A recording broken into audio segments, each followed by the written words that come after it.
Let's finish this chapter, y'all. About 5 pages, 10 of them front and back, I think, to finish this chapter. It's been going for a while. It was 20 minutes.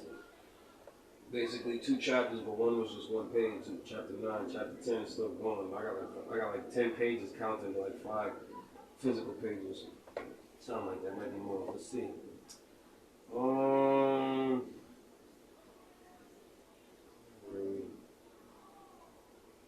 We like his white teachers. The missionaries are no fun, thorns in their asses. No, this one's an aid worker. Aid workers are supposed to buy us beer with that aid money. Get us more beer, aid money. Yet making friends with her friends didn't solve anything. In fact, it seemed to push her away even more. Whereas before her avoidance of him had seemed casual, now it was so noticeable. It seemed to be an occupation. She sent Jojo to collect money at the end of the meal and serve his beer and food from as far away as possible, so that his plates had to be passed down by 3 or 4 sets of hands. He wondered now, lying in squawkement in his middle-aged body, if she really was as he remembered her. Could anyone actually be this exquisitely wrought liquid amber ghost? Her skin always cool despite the blistering climate. Her voice sparked a physical reaction, water running down his back. Her dresses were modest and old-fashioned, but they were thin, so that when the wind blew, he could see the outline of her hips and legs. Once, as she unloaded her tray, her sleeve slipped down from her shoulder, and he caught sight of the strap of a snowy white bra against her dark skin, and his whole body shuddered as if his own mother had walked over his grave. He knew he deserved to be ignored by her, the one woman he couldn't bear to leave alone. How many times had he slept with girls back at school, smart girls, nice girls, and not bothered to call them after? There was a girl from his study group, the one who gave him a blowjob in the library. He never let her catch his eye again. There was the Harvard girl the weekend of the head of the Charles who said that it was a virgin after sex he retreated back to Brown without calling in St. James to console her at parties the rest of the weekend. Everyone acted like an asshole sometimes, which made it okay though. But now with aching certainty, he saw the truth. He was in purgatory, utterly obsessed with the waitress named Esther, with her huge eyes and her tiny waist that flowed out to round hips like a jar. Can I please just buy you a Ruji? He asked one day after her shift. I'm not hungry, her voice trickled out, cooling in his ear. It was her friend Amber who saved him. Finally, she was a fine girl, a funny girl, pretty as well, though no loveliness could bloom properly in the other woman's shadow. Amber made it clear she was willing where Esther was not. She liked Bruce Springsteen and told dirty jokes about farm men and their animals. She was even friends with the Afrikaans men, yelling at them in their language and making them laugh. Mark appreciated Amber. She drank beer with him one night after the others had gone home. Esther had gone, only Jojo was left to serve, slamming beers onto the tables as the late-night revelers recoiled to dodge the sloshing. In the middle of a story about how she cured her own malaria with cucumber skin, she put her bare foot on his knee. I'm sorry, he said, considering. It's just, you want Esther, but not just in that way. He stopped himself. Then what way? He wanted to sit next to her and play with her fingers at the coma stop. He wanted to press his face into the back of her neck. He wanted to bring her to Highland Park and have her watch him play soccer with his brothers on Thanksgiving morning. It was impossible. He was out of his mind. This is turning out to be quite the love story. It says it's the embassy's wife. I forgot, but still. Some sort of chick flick. Love story. Alright. How about the ocean? Amber said. What do you mean? If you take both of us, she'll go, she said, signaling Jojo for another beer. She won't, Mark said. She will, Amber said. We've never seen it. The ocean, I mean, it would be good to go with you. We couldn't go just together with a white man. No one will touch us. What do you mean? What would happen if just the two of you went? Amber chose to take a sip of her beer instead. It will be better, she finally said, if you go. The proposal to Esther and presumably the acceptance happened off stage. Mark didn't know what she said or how she did it, but a few days later, Amber showed up at his little house behind the Pick and Pay. She'll only come if you don't pay for us, Amber said pointedly. Mark paused, confused. Can you guys pay Amber for combine food and a place to stay? Are you stupid? So no? She can't think you are paying Rainier, Amber said, but I can't think how the weekend will cost less than $3,000. Mark told her to wait and ran to the bank at that time. $3,000 was less than $200. Mark didn't have the time, but he did have his dead grandmother's money. That could be accessed in times of emergency, which this was. He came back with $3,000 in an envelope. Amber looked inside and nodded, satisfied. Meet us at the combi stop tomorrow at 7, he said. Mark didn't sleep at all. I'm assuming that's like a coffee shop in the morning or something. Like Cumberland Farms or something, I have no idea. Mark didn't sleep at all. He paced through the lone room of his house, choosing which 3 of his 8 shirts to take. He got to the stop half an hour early, trying to remain calm as he sipped coffee from his thermos. When they weren't there at 5 till the hour, or store, corner store, till the hour market, he knew they weren't coming. He'd been cheated out of 3,000 NAD. Rest stop, 2 for that. I don't hear rest stop. I don't know what that is, a comic stuff. Anyway. Well, F it, he thought. What did the money mean to him? F all of them. Then he saw them coming around the corner holding matching sacks behind local kids were given by the government for school. Amber smiled and waved. Esther didn't smile, but she nodded slightly. He held his breath as he watched her come closer. She was slow, deliberate. She wore the same dress he often saw her in, but she added a thick leather belt around her tiny waist. Was it for him? No, of course not. She came closer and closer until she was standing right next to him, the closest he ever got to her. Hi, he said too loudly. I was afraid you wouldn't make it. We want to see the beach peg, Amber said. She was cranky and looked tired. It's my trip. Of course, we're here. She sat on the edge of the bench, leaving Esther and Mark to sort each other out. Thank you for coming with us, Esther said. She sat in the center of the bench, leaving an empty spot beside her. At 22, Mark had done many things in his life people had thought courageous. At 8, he jumped into Lake Michigan in late fall to pull his little brother to safety when the kid had toddled off Navy Pier at Brown. She stood for the one gay member of his crew boat, squelching any sort of snide remark. He'd come to Namibia knowing nothing about what he was getting into. All of this was nothing compared to taking a seat next to Esther. He felt as if, great people, as if he were an explorer setting off unarmed to map uncharted lanes. Can I? She shrugged and nodded. He sat, leaving room between them. She didn't move away. Many years in the same but different hotel, Mark got distastefully, wonderfully, and expensively drunk, sitting in front of his television watching cricket, a game he neither understood nor wanted to. He ordered gin after gin from room service, punctuated by a mediocre burger and chutney-flavored sandwich chips. He woke up at 9 the next morning, face down in his boxers, his mouth tasting like the fur of a dead cat. Prickling with hungover shame, he splashed water onto his face and called his wife back. Hey, Amanda, said her voice disinterested, flat. How is it? What's wrong? His heart skipped a beat. The enormity of his secrets was becoming unbearable. Nothing, just Meg being aloof. Where does a 9-year-old get off being aloof? I don't know, he said. How's your research? Not very good. Make some action items, she said. Suddenly all business. It was the only time he could get her attention. It seemed when he was was somehow failing her expectations. Get it done. Okay, he felt overwhelmed with relief at her bossiness. Meg, I told you to get your lunchbox. What are you?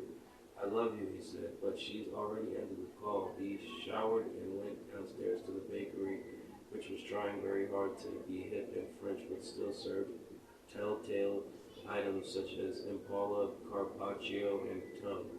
He dreamed of her all night, unpleasant dreams in which he could see her and touch her, but then she morphed into different sorts of animals. Not African animals, but cats and gerbils. He fucking hated dreams. It was time to go to the morgue. It was a cool and bright morning. There was no wind or fog, so he decided to walk. In this unusual weather, the post and beam and Stucco building looked neat and well kept. And Mark felt if he squinted hard enough and used his magical thinking, he really could be in a town in Germany. The fantasy dissipated as soon as he left the tiny tourist district. Within half a block, the buildings and houses became bleak and run down. Barefoot children and their angry mothers spilled onto the street. Located behind the police station, the morgue was no exception to the shabbiness of the neighborhood. A small, squat building, it knew no end of sorrow. Almost no one left this place, Mark thought, with news they wanted to hear. The office, however, unlike the hospital, was clean and efficient, seemingly run in a different sort of Namibian bureaucratic style. No one was waiting. The middle-aged black woman was pleasant and quick and helped him right away. It'll be right back, she said, her heels clicking away down the hall. As Mark waited, he thought again of Esther's face, those worn dresses. She had a thick blue leather bracelet intricately etched she had a thick blue leather bracelet intricately etched that she said was made by a Himba woman way up north on the border of Angola. Would she still have it? Would she even remember who he was? Before he could run a minute further, the woman came back with a file in her hand. I'm sorry, she said, sliding the file over to him. For what? He asked dumbly before. With a sickening thud, he understood. I can open it? Yes. There are no pictures. Don't worry, sir. The file contains one piece of paper, a death certificate. Esther Conronda had passed on February 21, 1997. Cause was blunt force from a traffic accident, so she passed, Mark said. He seemed unable to physically feel anything she really did. The woman nodded empathetically. According to this record, could it have been someone else? Maybe. She put her hand out gently, taking the file back. Usually the police require positive identification, sir. I don't think so. I'm sorry. She was good at saying that. I'm sorry, but Mark could tell she only meant it as much as she could allow herself. It was the same sort of sorry one got at the deli after receiving the wrong type of sandwich. It's okay, Mark said, but good to know at least. I would think so, yes. All right, then, he said, lingering where he had come such a long way. Was this really the end? The woman smiled at the awkward pause between them. Goodbye, she said, and went back to the file room and shut the door. Mark returned to the street, blinking into the harsh glare. The entire body was coursing with adrenaline, but at the same time his limbs seemed paralyzed. He repeated the word in his mind, but nothing changed. Maybe he would be fine with this. Yes, it was okay that she was gone, wasn't it? He had a family already, and maybe her life would have been awful. It had been so long ago. A Combi rumbled past the van they'd been and looked just like that. Mark thought it had flipped and hurtled through the air, and she would have been so scared, and then a sob escaped his throat. He stopped and bent over his hand on his knees and threw up. A few hours later, after he checked out and paid the enormous bill, Mark shuffled through the streets looking for a present for Amanda. He still felt sick, but like any bad news, say, was beginning to settle in like a thorn one's skin learns to live with. Still, as he trod the shop windows, he had to stop and take a few deep breaths. The coolness of the morning was gone now, replaced by a throbbing desert heat. He ducked out into a shaded alley and found himself standing in front of a window filled with modern jewelry. One necklace, a thin silver chain with a stunning green stone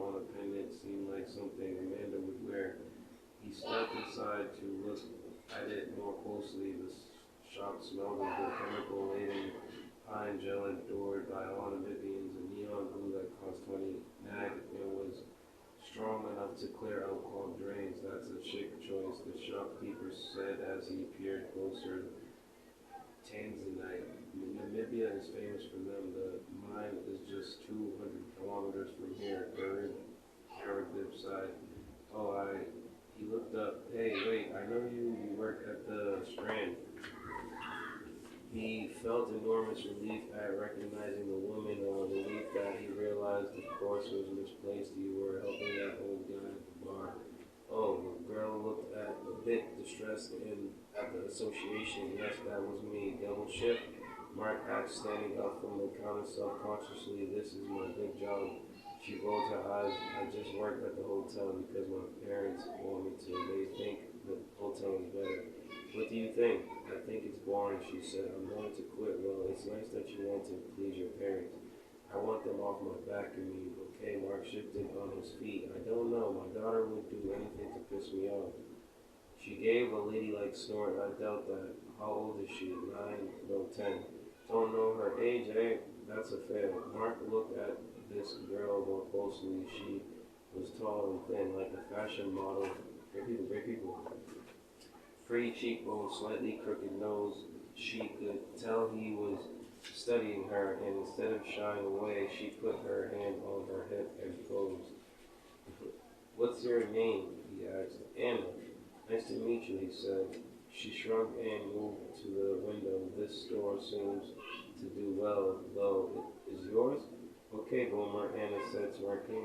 Why would I have to work at a hotel if I owned a fancy jewelry store?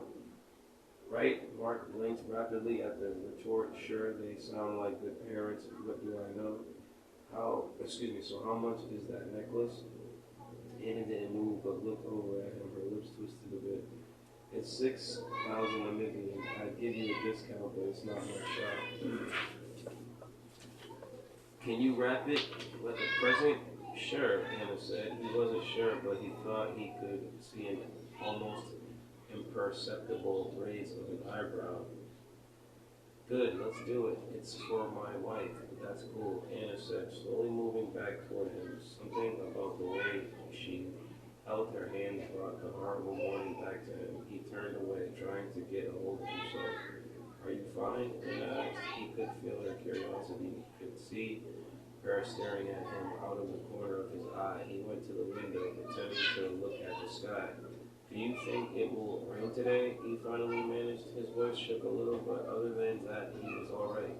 No, Boomer, the girl said, giving it up. It's the desert, eh? She pulled out the wrapping paper in a sleepy manner. I'm not a boomer, actually. What? You're not old?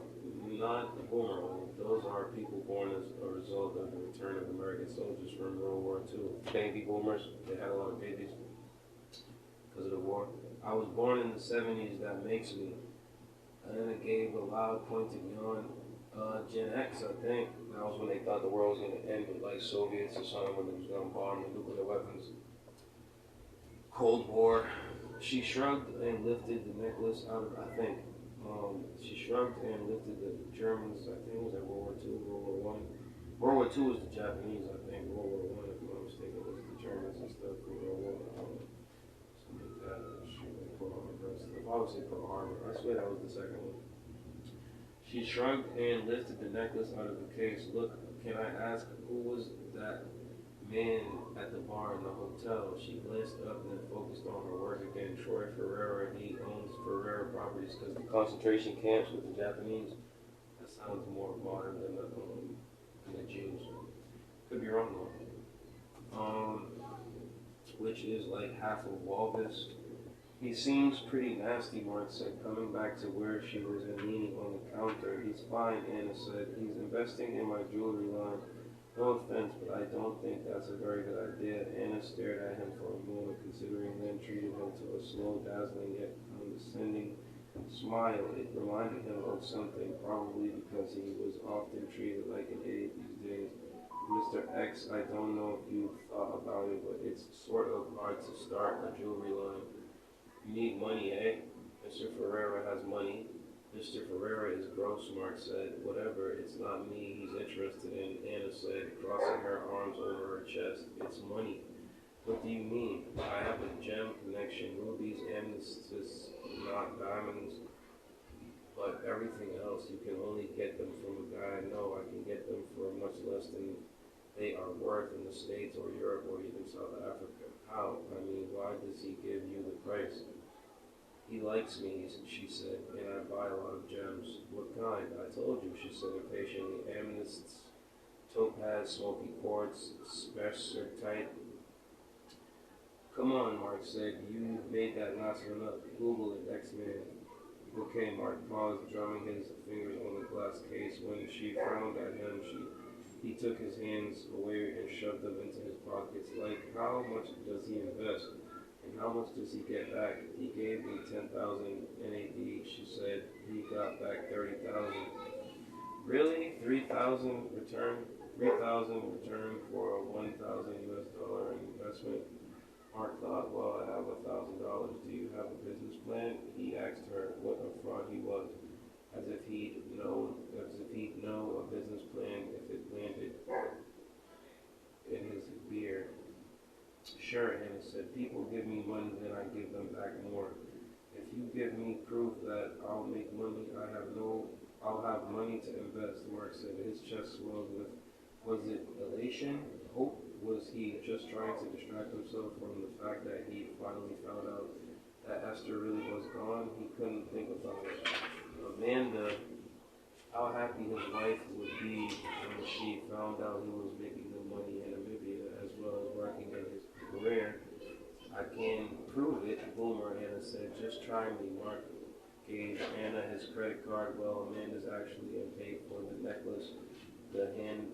The girl handed him the package. It was an exquisite thing. His very future, one might say, wrapped in oiled paper, tied with a silver bow. Now chapter 11 is coming up. This one might be one page too. Yeah, it's one page. I guess I'll read chapter. I'm gonna wait till it's like divided. You see, it says, I don't know if you can see it. Really. See what I'm saying? Like it's like a chapter splitter. Like sometimes books get split into a few different books.